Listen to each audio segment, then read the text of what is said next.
So, after the storming success, right, of my bread video, big success, that video, I thought to myself, how am I going to follow this up, right? How am I going to do it? It's a bit like in music, yeah, we got an artist who comes out and it's their first album and it's a smash, right? And as they say, the second album is more difficult because you've got your whole life to make your first album, right? What you follow up with, people are waiting, there's expectations, yeah? You've got to meet. Many artists have struggled with this over the years. A good example that come to mind when I was prepping for this video is Ed Sheeran, right? His first album, Plus, that was pretty good, right? Had that song, 18, blah, blah, blah. That was a lovely song. And You Need Me, Man, I Don't Need You. I don't know if you can hear that. I don't know why I put a bit of an accent on that. But that was another good song. And, now I know since then he's had a lot of success, but it's been awful though, isn't it? Like, so bad. Like, Ed Sheeran is basically like, he's like this generation's Coldplay. It's now cool not to like him because he's just way too cheesy. And there's nothing really wrong with that. Like cheese is popular, as you can tell. Like Ed Sheeran's like huge. He's like one of the biggest people on Spotify, But it's cheesy, but people love cheese, right? And that, leads me quite smooth there to what I was going to do this video about: cheese. Right, quick history lesson, right? Because I like to educate as well as entertain, right? Cheese has been about forever. A quick Google search told me that the oldest recorded example of cheese was like 3,000 odd years ago. And it was found in an ancient Egyptian tomb, right? And apparently, I don't know how they figured this out because I would assumed it had gone right off. Apparently it would be like feta cheese. So, turns out the ancient Egyptians are making Greek salads and stuff and burying themselves with it. I love cheese as well, and like when you think, bury yourself with some cheese, I think, I could do that because cheese is good. Is it good enough to bury yourself with? Well, the Egyptians thought so. Now, quick thing on this is, even though some cheese was found that was made 3,000 odd years ago, ain't to say that there wasn't some other cheese that was older than that.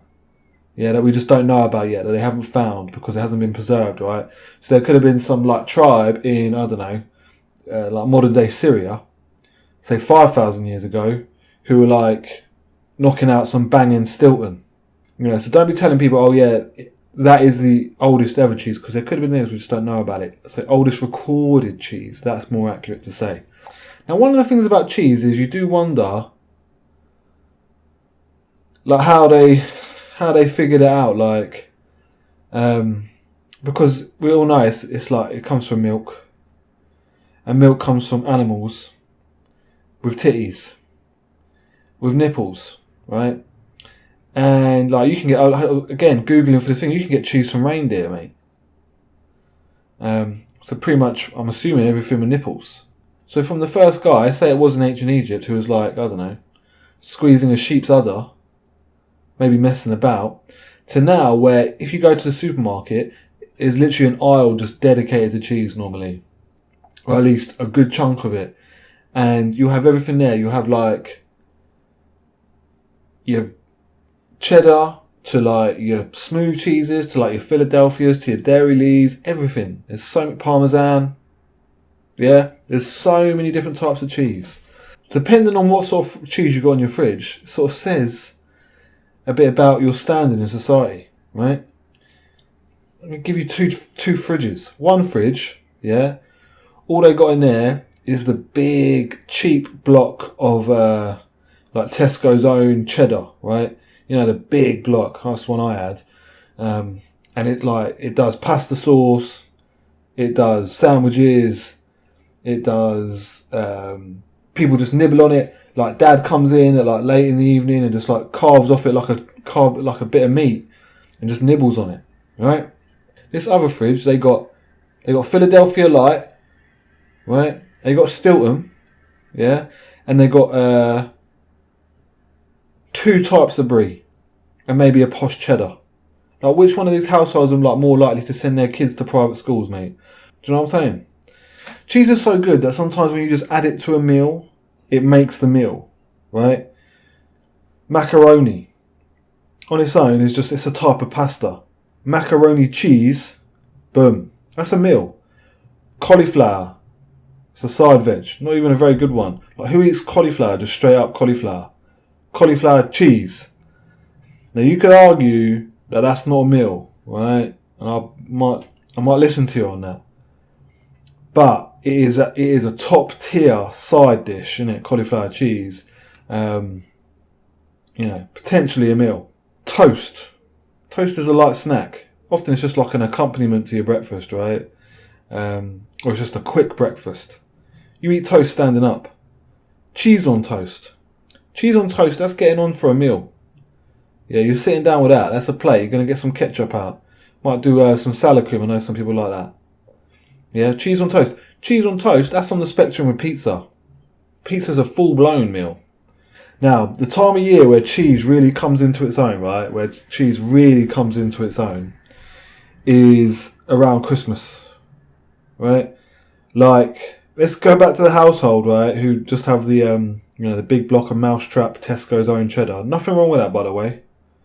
Nothing wrong with that. But when Christmas rolls around, they will step up their cheese game a bit, won't they? So will I. And they'll often go out and purchase like it's like the Christmas cheese set, innit? So it always have the same thing. They'll have a bit of cheddar, nice cheddar, usually comes in like its own translucent wrapping. It will have Stilton, yeah, nice sort of blue cheese. It will have a brie, 100% because brie just rocks. God, making me hungry for brie right now. Brie's so good. Bacon and brie sandwiches on grilled bread, mate. Oh, that's some good eating. Anyway, brie, yeah, Stilton, cheddar, and then it'll have often they'll have like a fruity cheese. So it'll be like a Wensleydale with cranberries or apricots. They're buying that because Christmas, as well as the gifts and the meeting up with family, it's also about the food. And as well as the big overblown roast on Christmas Day, I don't know, man. I might do a video about Christmas Day meal. I think it's overrated, I'm going to be real with you. But as well as that, the food, what it's really about is the part of the food, or part of what it's really about, or one of the best bits is the cheese. Yeah? One evening, between the bit of Christmas and New Year, mate, you were just tucking into loads of cheese, like you ain't even having dinner. Right? You're just sitting down with crackers, butter, and loads of cheese, and you're just eating it until you can't move no more. And you'll remember it fondly. We've all done it. Right?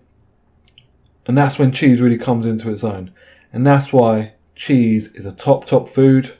And it's been around such a long time.